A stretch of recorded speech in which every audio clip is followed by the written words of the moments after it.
विनोद तावडे हे भारतीय जनता पार्टीचे राष्ट्रीय सरचिटणीस आहेत आणि एक राष्ट्रीय नेता, राष्ट्रीय सरचिटणीस एका विधानसभेमध्ये जाऊन पैसे वाटू शकतो, पाकिट वाटतोय, हा आरोपच मला हास्यास्पद त्या ठिकाणी वाटतोय। आपण बघाल कालपासून महाविकास आघाडीनं या ठिकाणी निवडणूक आपल्या हातातून गेले हे त्यांच्या वर्तनातून, त्यांच्या वागण्यातून दिसून येते। उद्याच्या होणाऱ्या निवडणुकीमध्ये आपला पराभव स्पष्ट समोर दिसतोय। लोकसभेच्या निवडणुकीमध्ये खोटं नॅरेटिव्ह सेट करून लोकांच्या मनामध्ये काही अंशी संभ्रम निर्माण करून महाराष्ट्रात थोडं यश मिळालं। आता या निवडणुकीमध्ये कालपर्यंत प्रचार संपेपर्यंत त्यांनी सभांच्या माध्यमातून, सोशल मीडियाच्या माध्यमातून काही परसेप्शन सेट करण्याचे प्रयत्न केले, परंतु ते सपशेल अपयशी ठरले। आम्ही सत्ताधारी पक्ष म्हणून किंवा महायुती म्हणून त्यांचे सगळे नॅरेटिव्ह त्या ठिकाणी चुकीचे आहेत हे सांगण्यात यशस्वी ठरलो। विकासाच्या मुद्द्यावर केंद्र सरकारने काय केलंय, राज्य सरकारने काय केलंय हे सांगितलं। भविष्यामध्ये आम्ही राज्य सरकार आमचा आल्यावर आम्ही काय करणार आहोत, कशा प्रकारे महाराष्ट्राची प्रगती होणार आहे हे आम्ही त्या ठिकाणी सांगितलं। परंतु आता महाराष्ट्रात ज्या योजना दिल्यात, लाडकी बहीण योजना असेल, मी महाराष्ट्रभर फिरतोय, कालच मी शिर्डीला होतो, जवळपास 10,000 महिला त्या ठिकाणी उपस्थित होत्या। लाडकी बहीण असेल, लाडका भाऊ असेल, प्रशिक्षण योजना 10,000 पर्यंतची, शेतकऱ्याची कर्जमाफी असेल, वीज बिल माफ असेल, अशा अनेक योजना या ठिकाणी आज महाराष्ट्रातल्या मतदारांना प्रभावित करणाऱ्या ठरल्यात, विश्वास देणाऱ्या ठरल्यात आणि त्याच्यामुळे या योजनांना विरोध करणारं विरोधी पक्ष आहे। कारण देवेंद्रजींच्या काळातल्या प्रकल्पांना स्थगिती देण्याचं काम स्थगिती सरकार म्हणून उद्धवजींनी ओळख केली, परंतु शिंदे साहेबांच्या नेतृत्वाखाली प्रगती आणि गती या सरकारने घेतले आणि महाराष्ट्राच्या जनतेच्या मनामध्ये आज ठाम आहे की हेच महायुतीचं सरकार आपल्याला हवंय। तशा प्रकारचं चित्र आज महाराष्ट्रामध्ये पूर्णपणे झालंय। म्हणून अशा प्रकारे स्ट्रॅटेजी करून अनिल देशमुखांच्या गाडीवर दगड मारा। आता भारतीय जनता पार्टीचा दगड हातात घेणं आणि दगड मारून कोणाला रक्तबंबाळ करणं ही संस्कृतीच नाही, स्वभावच नाहीये। त्याच्यामुळं दगड कुणी मारल्यात हे येईल यथावकाश चौकशीतून बाहेर। आम्ही चौकशीची मागणी केली। आता वसईला झालेला प्रकार, नाला सोपाऱ्याला तशाच प्रकारचा प्रकार आहे।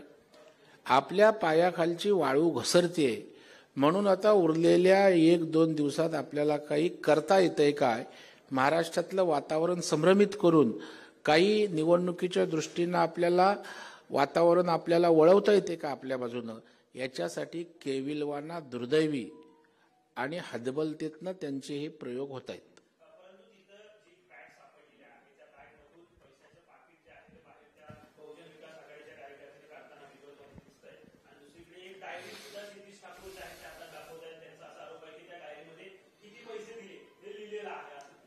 आता ही डायरी तुम्ही बघितली नाहीत, मी बघितली नाही। क्षितिज ठाकूर आमचे विरोधक आहेत, ते का आमच्या बाजूने बोलणार नाहीत, कोरी डायरी आहेत, संविधानासारखे काही सांगणार नाहीत। त्याच्यामुळं त्यांना आरोप करणं स्वाभाविक आहे। त्यांनाही त्या ठिकाणी आता आमचा उमेदवार राजन नाईक अगदी ताकदीनं त्या ठिकाणी लढतोय, जिंकेल अशी स्थिती आहे। आणि त्याच्यामुळे आज बघा शेवटचा दिवस असताना अख्ख्या बवियाची लोक त्या ठिकाणी हॉटेलला घेराव घालून तिथे बसलेत, कारण त्यांच्यासाठी हा शेवटचा पर्याय आहे। त्याच्यामुळे कुठले पैसे नाहीत, कुठली बॅग नाही, कुठली डायरी नाही, डायरीत काही लिहिलेलं नाही। आणि मी आपल्या माध्यमातून सांगतो ना, या प्रकरणाची निवडणूक आयोग चौकशी करेल, पोलीस खातं चौकशी करेल, परत क्षितिज ठाकूर आमदार आहेत, आपले आप्पा तेही आमदार त्या ठिकाणी आहेत, ते मागणी करतील ना। मला वाटतं लोकशाही आहे, लोकशाहीमध्ये सगळ्या गोष्टी त्या ठिकाणी यंत्रणा आहे, त्या यंत्रणा काम करत असतात। आपण कायदा हातात घेऊन न्याय मागायचा नसतो, त्याच्यामुळे त्यांनी कायदा हातात घेऊ नये, तपास यंत्रणा योग्य ती दखल घेतील यावर आमचा विश्वास आहे। तुम्ही आता क्षितिज ठाकूर यांना फोन केला, तुमचं फोनवर काहीतरी बोलणं झालं असं देखील क्षितिज ठाकूर म्हणतायत, जाऊ दे जे झालं ते प्रकार आपण नंतर बघून घेऊ, अशा पद्धतीने आता क्षितिज ठाकूरांनी फोनमध्ये सांगितलेलं आहे. क्षितिज ठाकूरांशी माझं बोलणं झालेलं नाही. तुम्हाला कोणी सांगितलं तर माझे कॉल रेकॉर्ड तपासा. त्याच्यामुळे अशा वातावरणामध्ये कोणी काही सांगतं. मला वाटतं आपण निवडणूक आयोगावर विश्वास ठेवू, आपण पोलिसांवर विश्वास ठेवू आणि आपण करू ना. आमचे नेते असले तरी काय त्यांना कायदा सगळ्यांना समान ना. योग्य ती चौकशी करतील, त्याच्यामध्ये तथ्य असेल तर दखल घेतील. परंतु मला वाटतं अगोदरच साफ करत भुई थोपटण्यात काही अर्थ नाही. माझा पूर्ण दावा आहे, निवडणूक हातात ना गेले, महायुतीचं सरकार येतंय आणि त्यामुळं टोकाचं फ्रस्ट्रेशन आलंय. आता मी एका चॅनलवर सुषमा अंधारे बोलत होत्या, एवढा उद्वेगनी एवढं आकांडतांडव होतं. मी त्यांना म्हटलं बाबा कालपर्यंत सभा होत्या, सभांमध्ये वाटलं मुद्दे राहिले ते तुम्ही आता टीव्हीच्या माध्यमातून गरळ ओकताय. तर मला वाटतं हे आता शेवटचा आज दिवस आहे, आजची रात्र आहे. माझं तर आपल्या माध्यमातून, मीडियाच्या माध्यमातून राज्याच्या निवडणूक आयोगाला विनंती आहे, माझी राज्याच्या पोलिसांना विनंती आहे की अशा प्रकारे घटना कोण घडवत असेल तर त्यावर बारकाईनं लक्ष ठेवा. कारण लोकशाही आहे, लोकशाहीमध्ये मताचा अधिकार लोकांना आणि मतं लोक ठरवून देत असतात. लोक स्वतःच्या सद्विवेक बुद्धीला पटेल ते करतात. अशा काही धांगडधिंगा करून त्या ठिकाणी काही परिवर्तन होईल काही असं मला वाटत नाही. लोकांना मूर्ख समजू नये.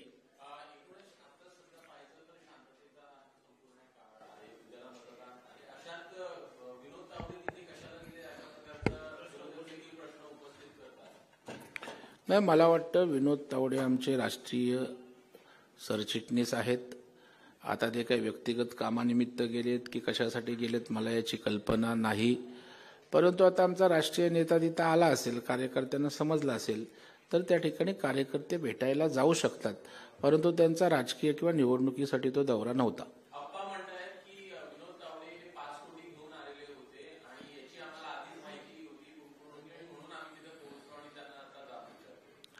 आप्पा म्हणतायत ना, 5 कोटीचं आपण व्हिज्युअल बघितलंय की 5 कोटी तिथे मोजलेत कुणी. त्यामुळे मला वाटतं ह्या कपोलकल्पित बातम्या आहेत. अशा प्रकारे आपण कोण काय म्हणतंय म्हणून निदान, कारण आता बघा आजचा दिवस तुमचा आहे, आजची रात्र तुमची आहे. त्याच्यामुळे तुम्ही पण अत्यंत जबाबदारीनं सांगितलं पाहिजे, कारण त्याचा परिणाम महाराष्ट्रातल्या जनमानसावर होत असतो. आता तुम्ही 5 कोटी आप्पा बोलतायत म्हणून सांगितलं म्हणजे असं वातावरण होणार का भाजपने 5 कोटी पाठवले होते. तर मला वाटतं आता नाजूक पिरियड आहे. त्याच्यामुळे माझी आपल्या प्रसारमाध्यमांना विनंती आहे की एखाद्या गोष्टीचं तथ्य जोपर्यंत समोर येत नाही तोपर्यंत हे आरोप आहेत. मला वाटतं उद्या मी सांगेन कोणाकडे 10 कोटी आहेत, याच्याकडे 5 कोटी ठेवलेत. तर मला वाटतं असं निराधार त्या ठिकाणी वक्तव्य आणखी आपल्या माध्यमातून जाणं योग्य असं मला त्या ठिकाणी वाटत नाही. बरं, 5 कोटी रक्कम काय पर्समध्ये राहणार नाही की डायरीत राहणार नाही, आणि असेल तर येईल. आम्हाला खात्री आहे अशा प्रकारच्या गोष्टी आम्ही करत नाही, करण्याची आवश्यकता नाही.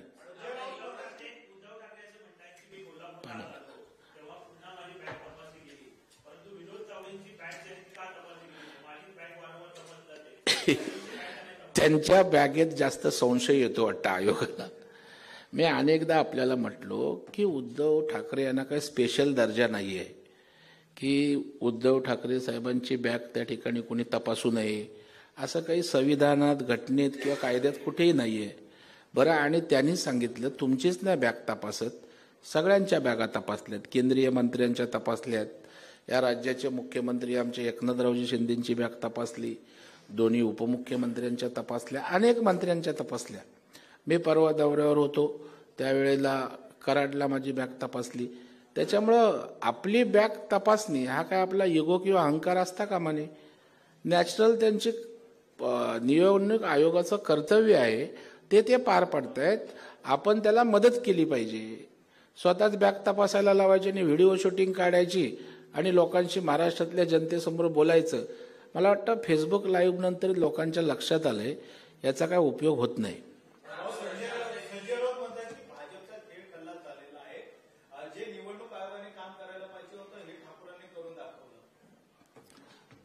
काय परत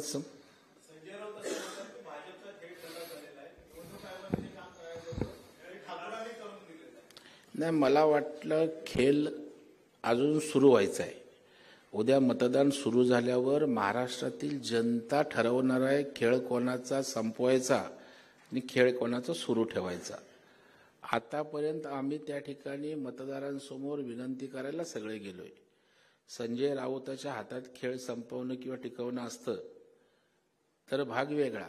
त्याच्यामुळे मला वाटतं खेळ कोणाचा खल्ला झालाय हे महाराष्ट्रातील जनता उद्या दाखवून देईल आणि मग संजय राऊत त्या ठिकाणी पुन्हा आपल्यासमोर येतील तेव्हा विचारा, खेळ तुमचाच खलास झालाय की सत्ताधारी पक्षाचा झालाय. जरा त्यांना सबुरीनं घ्यायला सांगा उद्या निवडणूक संपेपर्यंत.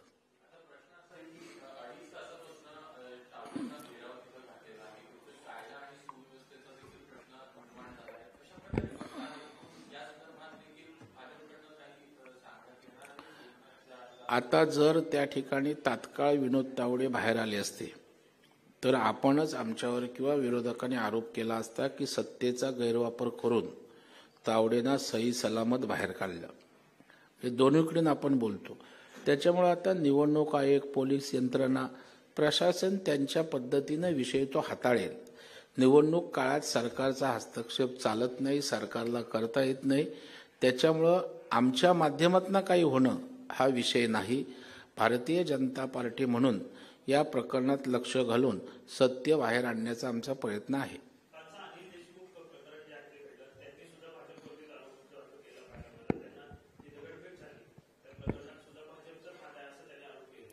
आता उद्या निवडणूक संपेपर्यंत सगळ्यात भाजपचा हात दिसणार आहे. कारण ह्यांचा हात आता जनतेच्या मनातनं गायब झालेला आहे. त्यामुळं आता उद्यापर्यंत अशा प्रकारचे आरोप बिनबुडाचे करतच राहतील. आम्हाला परवा नाही, आम्हाला त्यांच्याशी काही देणं घेणं नाही. आम्हाला त्या ठिकाणी जनतेशी देणं घेणं आहे आणि त्याच्यामुळे त्यांनी आरोप करत राहावे.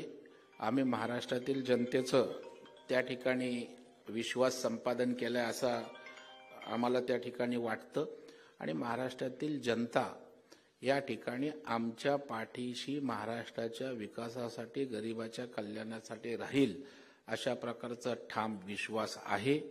आम्हाला लाडक्या बहिणी, लाडके भाऊ, शेतकरी, कामगार, गरीब, दीन दुबळे सर्वजण आशीर्वाद देतील यावर आम्हाला खात्री आहे. टिकटॅक करू चलो.